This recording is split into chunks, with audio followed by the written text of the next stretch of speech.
At the bottom of the world, deep in the South Pacific, lies an isolated land with a storied past. New Zealand. According to legend, a god plucked its islands from the sea with a magic fishhook. Today, these mystical landscapes are best known as Middle-earth, home to hobbits, shaped by fire, capped by ice. New Zealand is a nation of risk-takers and thrill-seekers.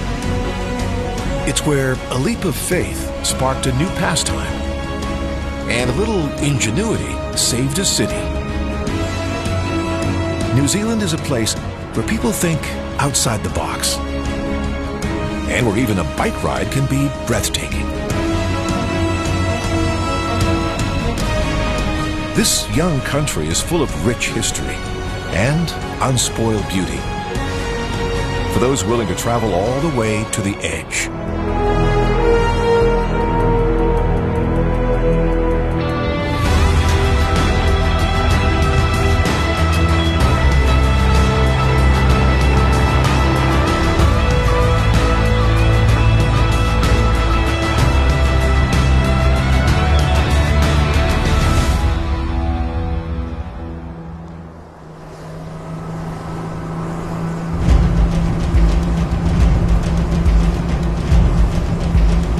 On New Zealand's South Island, adrenaline junkies speed through one of the nation's best-known canyons.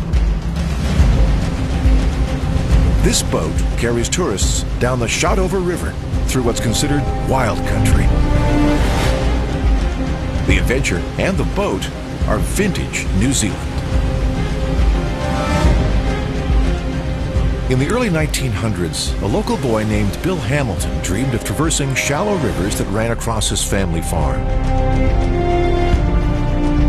Hamilton explored these waters in an old tin wash tub. In 1954, at the age of 55, he masterminded the water jet that propels this boat and revolutionized boating worldwide.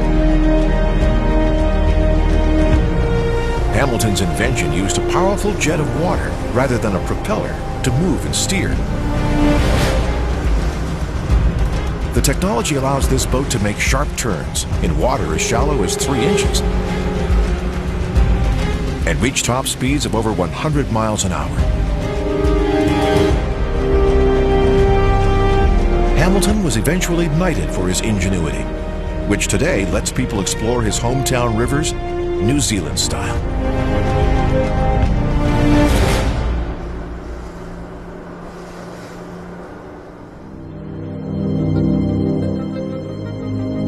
In this nation, life has long revolved around water. Its first settlers arrived by canoe. Beginning in the 13th century, islanders from across the South Pacific paddled thousands of miles to New Zealand. They named themselves Maori. Different tribes settled along the coast of New Zealand's 2 main islands. Today, they are known simply as North Island and South Island, and together, they're about the size of Colorado. When the Maori arrived, the land was so breathtaking, they believed they discovered the place where the world began.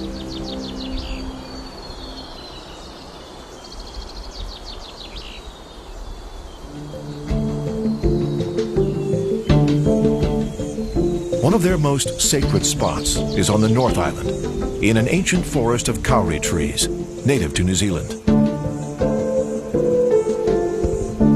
Towering over the landscape is a tree called Tane Mahuta, or Lord of the Forest, the tallest tree in New Zealand. According to Maori legend, at the birth of the planet, the Sky Father and Earth Mother were locked in a passionate embrace.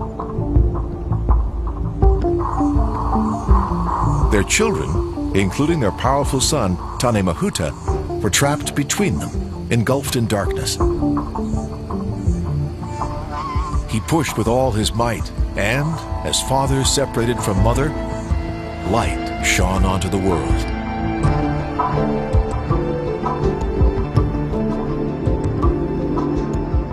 Maori were the sole settlers here for more than 500 years, until 1840, when Europeans began arriving by the thousands. That year, New Zealand became a British colony, and the English put their stamp on North Island towns like Rotorua. This historic church, called St. Faith's, was built in the English Tudor style. It sits in a kind of town square that began as a Maori village in the 1200s and remains an important gathering spot. Today, the main street here is a tidy strip of businesses, but on the outskirts of town are hints of a steamy past.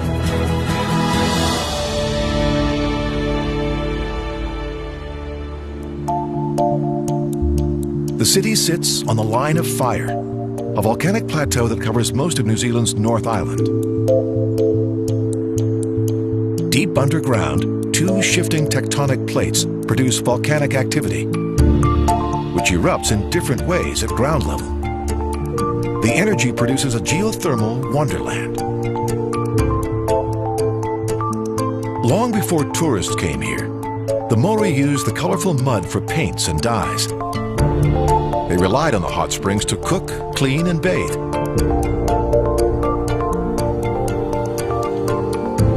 Just outside town is the largest hot spring in the world, Frying Pan Lake.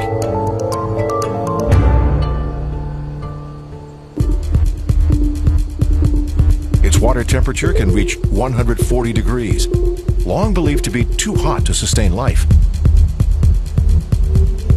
The only creatures that can survive here are thermophiles, the oldest living life forms on Earth, microorganisms that thrive in the extreme temperatures.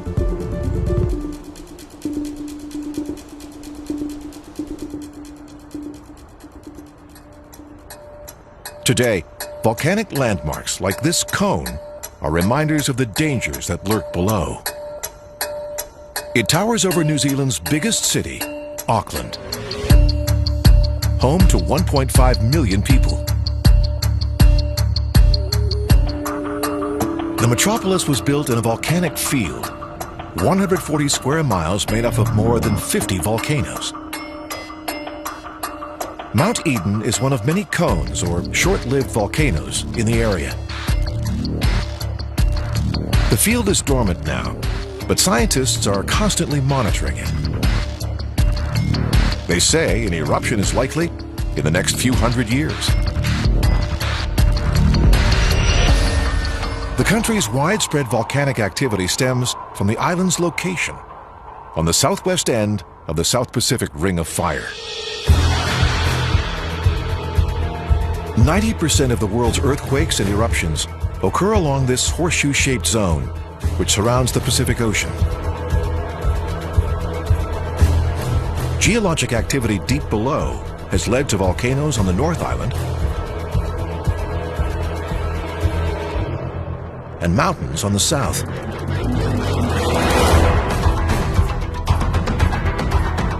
These are the Southern Alps, which form a massive spine that runs the length of the island. Tectonic plates pushing against one another force this land upward over millions of years. Their majesty is proof of the power deep below. Power that always threatens to unleash nature's fury. Another part of New Zealand experienced this with not just one volcanic eruption, but 3 at the same time.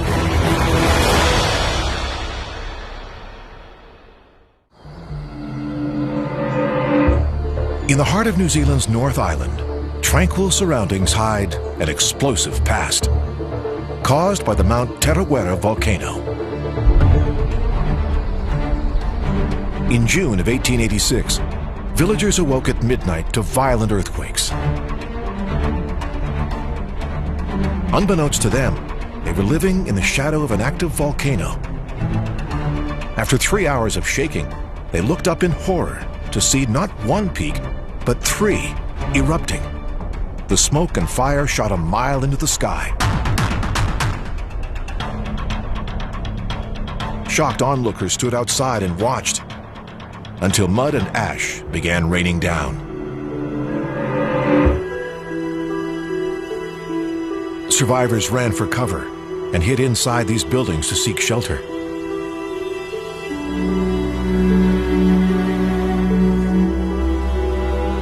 "120 people died, buried in debris, making it one of the worst natural disasters in New Zealand's history.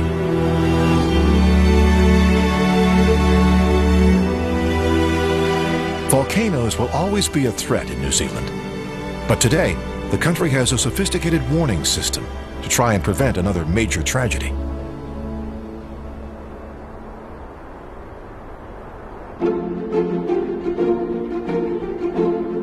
Two hours northeast is a far different landscape.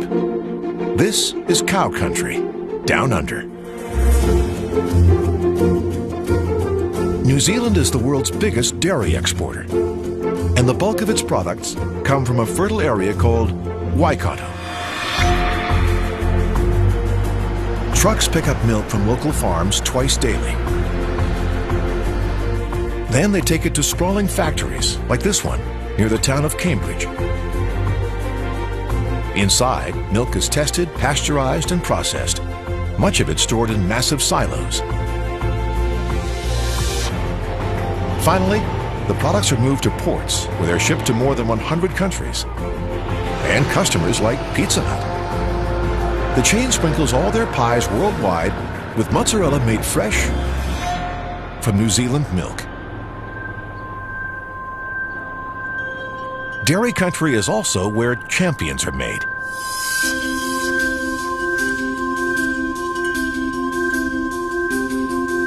Lake Karapiro feeds this fertile area and serves as a training ground for Olympic rowers.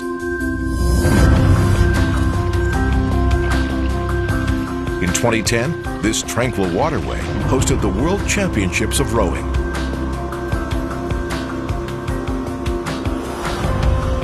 This is also where New Zealand athletes have worked their way to 24 Olympic medals.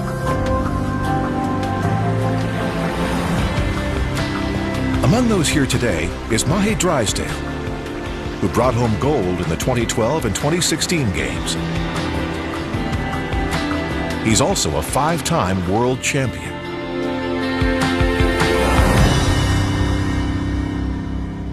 New Zealanders are known for their grit and their genius. This South Island memorial honors Nobel Prize winner Ernest Rutherford, who first split the atom. The statue, located near his hometown, portrays Rutherford as a boy clutching his first science book. He grew up here in the 1870s near the coastal city of Nelson, a town known for its panoramic views, and the birthplace of New Zealand's #1 sport, rugby. Today, kids gather to play cricket, soccer, and other games here at Nelson's Botanical Reserve. But on May 14, 1870, this was the site of the country's first rugby match. The game has its roots in England and was brought here by a 19-year-old Nelson native. The sport spread rapidly through the 1800s, and by the turn of the century, it was New Zealand's national pastime. Locals grow up playing the game on beaches and fields across the country. At places like Auckland Grammar School. This 150-year-old institution sits on the North Island and was once the stomping grounds of Oscar winner Russell Crowe. But the school is best known for its rugby stars. Since 1893, more than 50 of its alumni have gone on to play for New Zealand's national team, the All Blacks. They are the winningest team in sports history. Some say the All Blacks owe part of their success to this institution, now nicknamed Rugby's Finishing School.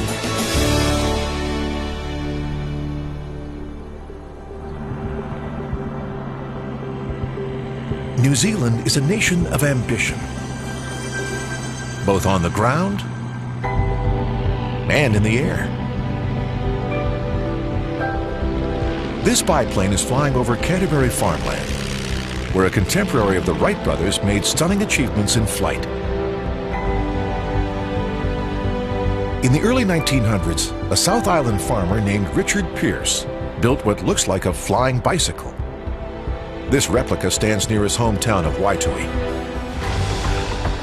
where Pierce built the machine in a home workshop. Though he flew after the Wright brothers, Pierce's design is now regarded as visionary. His ideas, from wing flaps to tilting engines, are standard in modern planes. His genius was never recognized in his lifetime, but his visions for the future of flight have been realized. Pierce is one of many New Zealanders whose forward thinking would go on to change the world.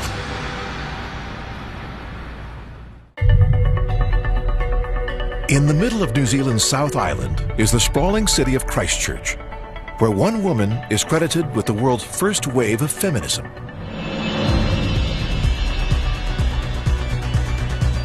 This house, now a private residence, was home to the pioneering suffragette Kate Sheppard. From here, she launched a national campaign for a woman's right to vote. In 1893, New Zealand became the first self-governing country in the world where women could vote, beating the US by nearly 30 years.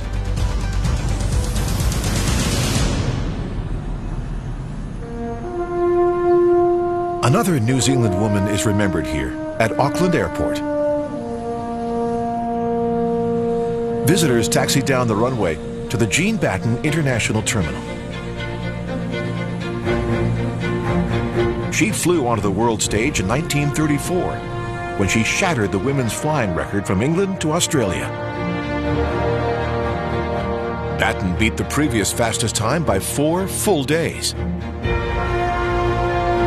safely landing after a 2-week journey. The 25-year-old beauty became an overnight sensation and was dubbed the Garbo of the skies. 2 years later, Batten became the first pilot ever to fly from England to New Zealand, a feat she accomplished in 11 days with little sleep and minimal stops. Batten kept flying until World War II began in 1939. That year, she relinquished her beloved plane to the Royal Air Force so it could be used for the Allied cause.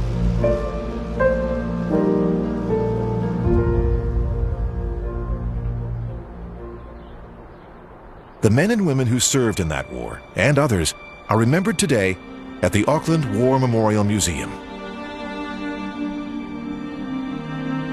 It was built after World War I, which devastated this small nation. 100,000 men went to the European front, a staggering 10% of the country's entire population, and the largest percentage of any Allied nation. Auckland's museum ensures that their sacrifices, along with all New Zealand's war heroes, will never be forgotten.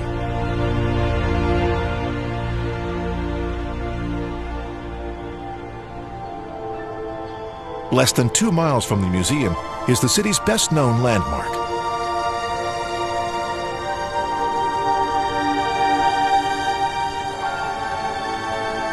The Auckland Sky Tower is the tallest man-made structure in the Southern Hemisphere.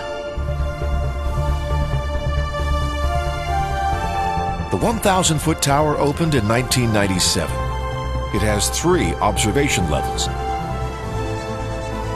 offering 360-degree views.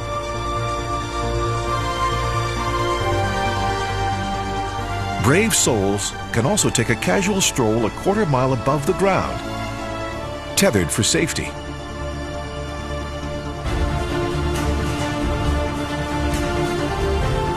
But for those who want an even stronger adrenaline rush, a sky jump offers a 15-second free fall.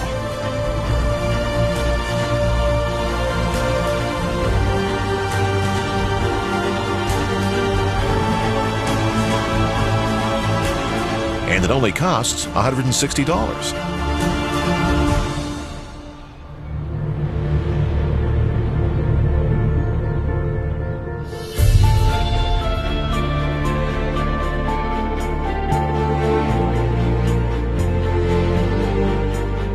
For people who prefer to stay at sea level, there's another way to see the Sky Tower: by yacht.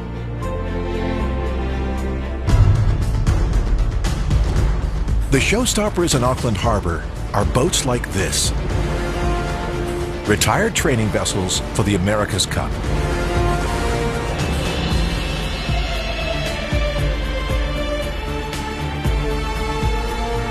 Today, tourists help man the craft, but it was once used by Team New Zealand, known for winning the world's most famous yachting race against the odds. The year was 1995. The venue, San Francisco.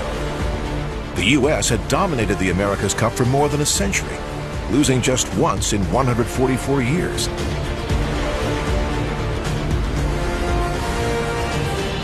In 1995, the U.S. had two big advantages: experience and deep pockets. Teams spent up to $300 million on the event, designing high-tech boats, training the crew, and paying the $3 million entry fee.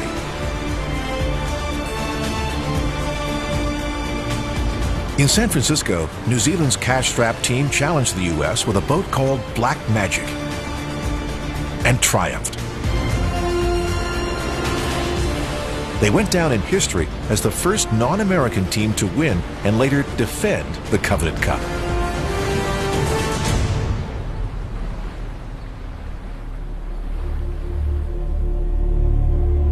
Three hours north of the harbor is a place called the Waitangi Treaty Grounds, considered the birthplace of New Zealand. Here, in 1840, British settlers met with Maori chiefs and negotiated terms for a new nation. The result was a controversial document called the Treaty of Waitangi.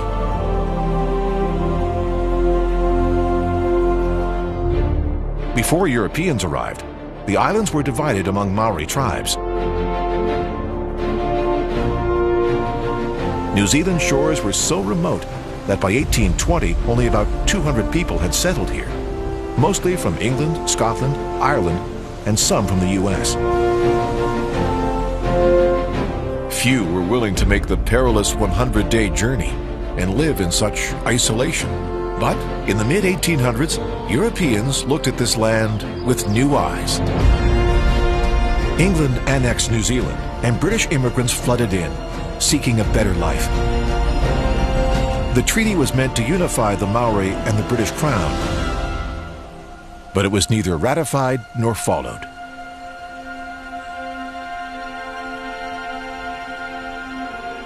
The Maori lost 4 million acres of land.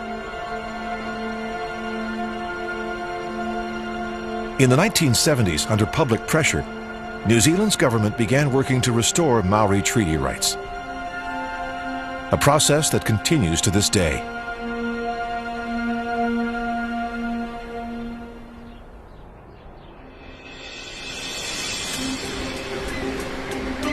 The North Island is home to a beach that attracts visitors for its beauty and its wildlife.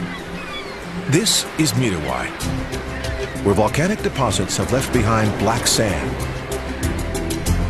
It's also the nesting grounds of an unusual seabird called a gannet. Each one is about the size of a goose, and they're found only in Australia and New Zealand. 1,200 pairs nest here every year, with each female laying 1 egg. At 4 months, the chicks embark on a 14-day solo flight to Australia. 3 years later, about a quarter will return here to lay eggs of their own.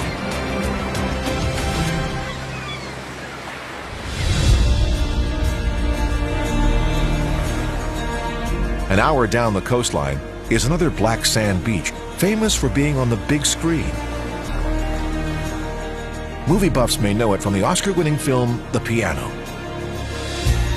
but locals call it Kerikeri Beach. In 1992, actresses Holly Hunter and Anna Paquin shot the opening scene here. In the movie, Hunter is a pianist sold in marriage to an early New Zealand settler. She arrives on the beach with her piano and her daughter, played by Paquin. The movie was written and directed by New Zealander Jane Campion.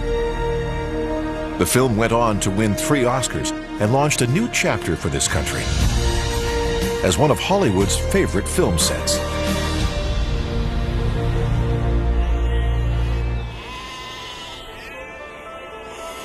In 1998, this North Island sheep farm changed forever. One day, director and New Zealander Peter Jackson arrived and asked the owners about filming a trilogy called The Lord of the Rings. 12 acres of the farm became Hobbiton,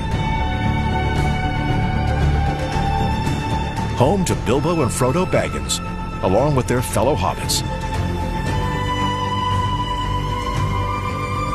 Jackson masterminded the Shire, which is now the country's top tourist attraction.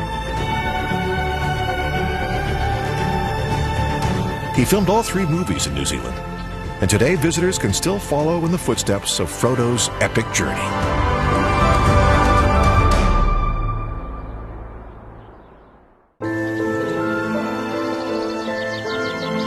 In October 1999, Hollywood stars began descending on the farms of New Zealand and landing on its tallest peaks. The cast and crew of the Lord of the Rings trilogy filmed across the country for 18 months.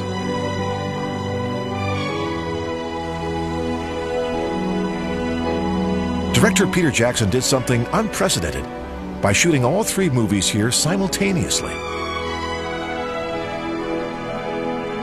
He chose 70 sites nationwide to create writer J.R.R. Tolkien's Middle-earth.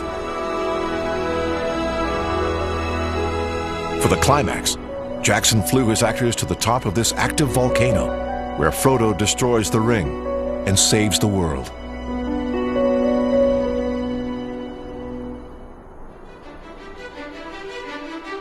New Zealand is heaven for movie lovers. The South Island is home to Queenstown, on the banks of Lake Wakatipu,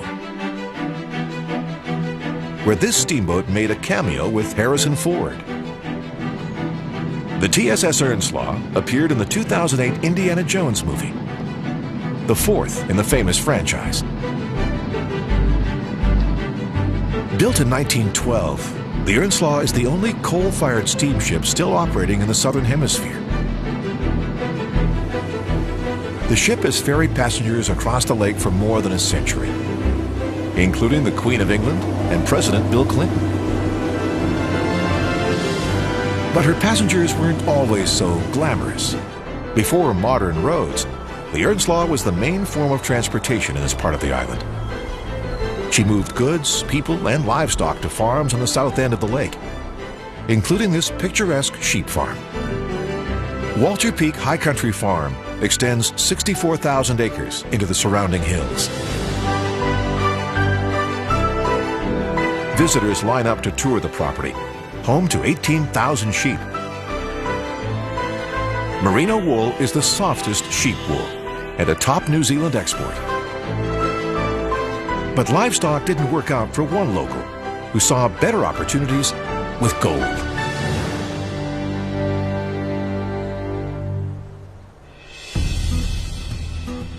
This riverside ghost town still stands 150 years after New Zealand's gold rush.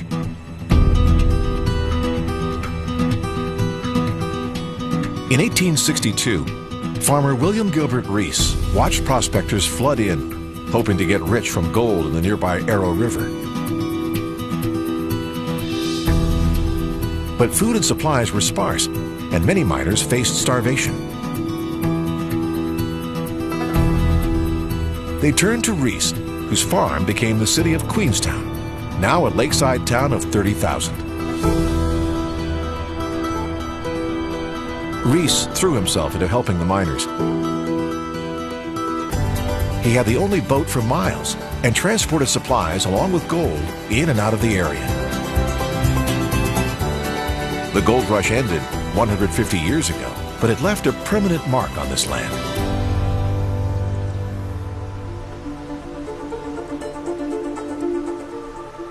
This suspension bridge was built to link goldfields to towns across the Kawarau River. The bridge is now famous for being the launch pad and birthplace of commercial bungee jumping. After a number of test jumps, a death-defying act of bravado in Paris, France, caught the world's attention.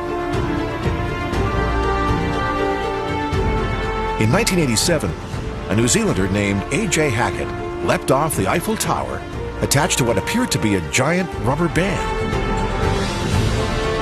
Paris police immediately arrested him, but the feat made headlines worldwide. A year later, Hackett and his partner, Henry Van Ash, offered bungee jumping to the masses here on the South Island. Their franchise is now an international phenomenon, worth up to $100 million.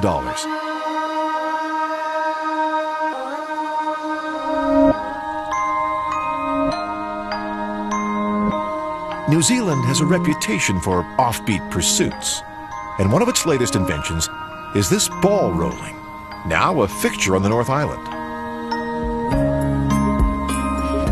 The activity debuted in 1998 and was the brainchild of two New Zealand buddies. They envisioned a sphere that would allow people to walk across water, but it turned out people couldn't control it, so the inventors brought their sphere to land. Inside, passengers roll around in a ball that's suspended inside a high-pressure air pocket. The thrilling ride was featured on The Amazing Race and is now up and running in 10 countries worldwide and in several U.S. states, including Tennessee, Pennsylvania, and Ohio.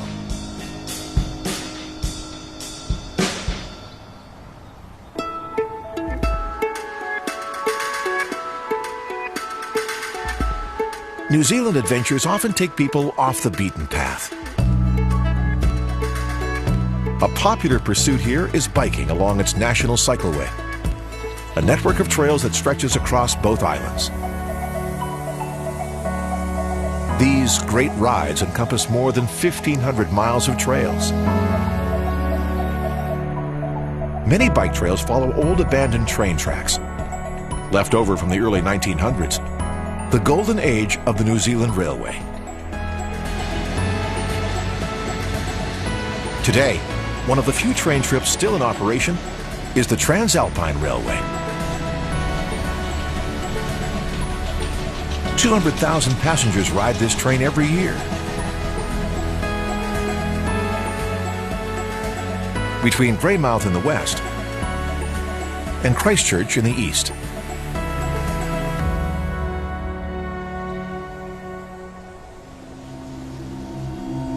On the North Island's east coast is a town renowned for its style.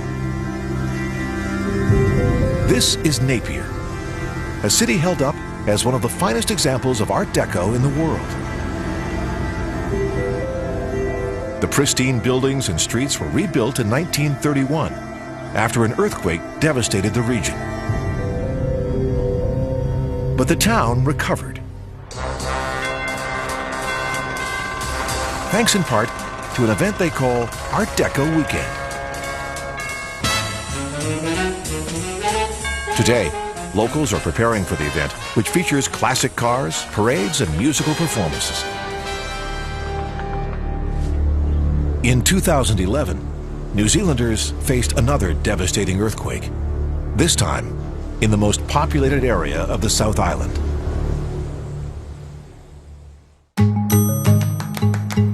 The South Island's biggest city is Christchurch, home to nearly 400,000 people. Established in 1856, it's also New Zealand's first city and steeped in history. Christchurch is home to the nation's oldest independent school, Christ College, the alma mater of New Zealand actor Sam Neill.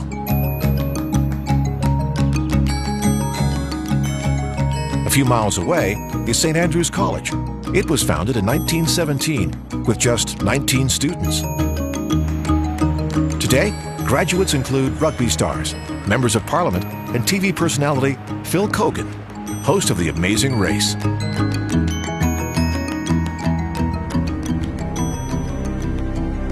But in 2011, this historic city was shaken to its core. On February 22nd, a magnitude 6.3 earthquake hit, crumbling the city's centerpiece, Christchurch Cathedral. In all, the earthquake took the lives of 185 people. Residents here, following in the footsteps of Napier, began to rebuild. In the central business district, entrepreneurs used shipping containers to quickly reopen stores. The eye-popping design caught on, and the area grew from 30 businesses to more than 50. Today, reconstruction continues in a city New Zealanders believe has a bright future. 125 miles west of Christchurch is the country's highest peak, Mount Cook. This was the proving ground for mountaineering legend Sir Edmund Hillary, the first person to summit Mount Everest, along with Sherpa Tenzing Norgay. Hillary began climbing here in the 1940s to hone his mountaineering skills. Mount Cook has become a mecca for climbers and tourists who helicopter to surrounding glaciers.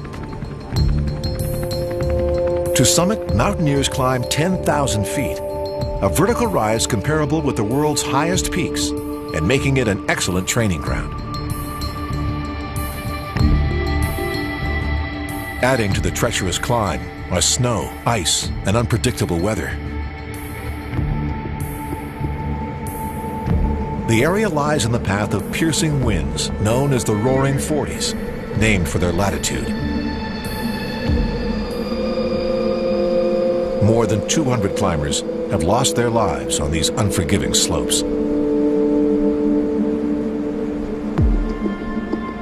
In 1991, the entire east face collapsed. The top of the mountain thundered down 50 million tons of snow, ice, and rock, enough to fill 10 football stadiums.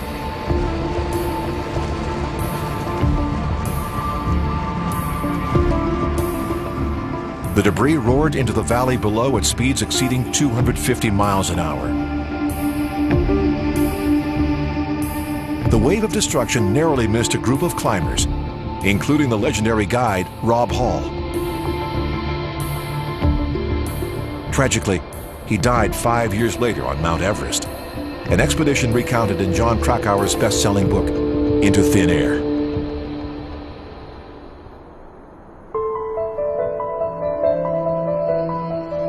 Southwestern New Zealand is home to truly wild country. 3 national parks stretch across the coastline. The crown jewel is Fiordland National Park, home to Milford Sound. It's one of 14 fjords here. Sea inlets carved by glaciers over millions of years. The area receives 250 inches, or 20 feet of rainfall each year.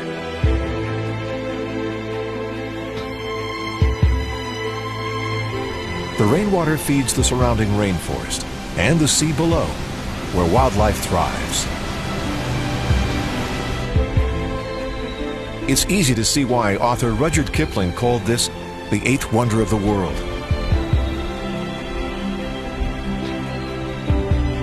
This is also home to New Zealand's most famous hike, called the Milford Track.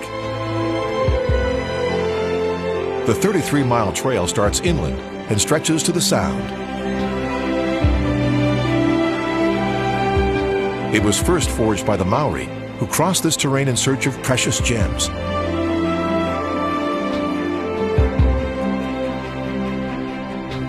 The Milford Track's highest point is McKinnon Pass, where a memorial to explorer Quentin McKinnon now stands. In 1888, he spent a month in extreme weather, blazing a trail through the wilderness to Milford Sound. McKinnon became the first official tour guide, leading visitors along the path he forged.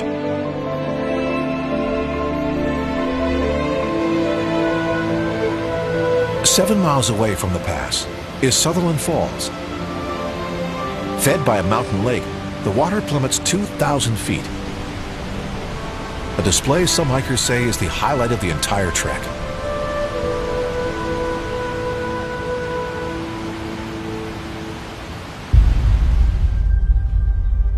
In the middle of the North Island, a peaceful scene hides an explosive past. This is Lake Taupo, New Zealand's biggest lake and a popular playground. Much of it is actually a collapsed volcano. Deep underwater are remnants of what's believed to be the worst eruption in the last 5,000 years.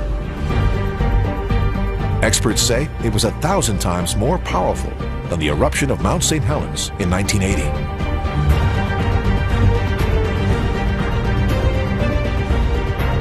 Volcanic activity is still bubbling beneath the surface. Just 600 feet down, vents expel ash and dust.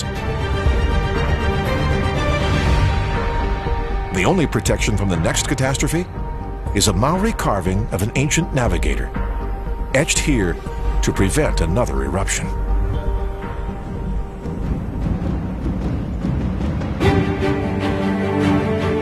On the southern shore of the lake, volcanoes spring from the earth. They're part of Tongariro National Park, New Zealand's first protected land and home to active volcanoes. One erupted a staggering 70 times in the last 70 years. A second erupted twice in 2012 alone. This park is a stark reminder that New Zealand is a land of extremes.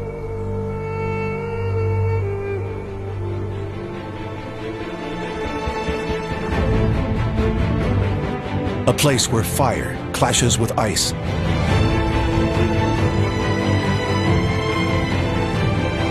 And people are always pushing the limits. From peaks in the south to the hills in the north. These islands showcase nature at its best. New Zealand is a place where you can pierce the sky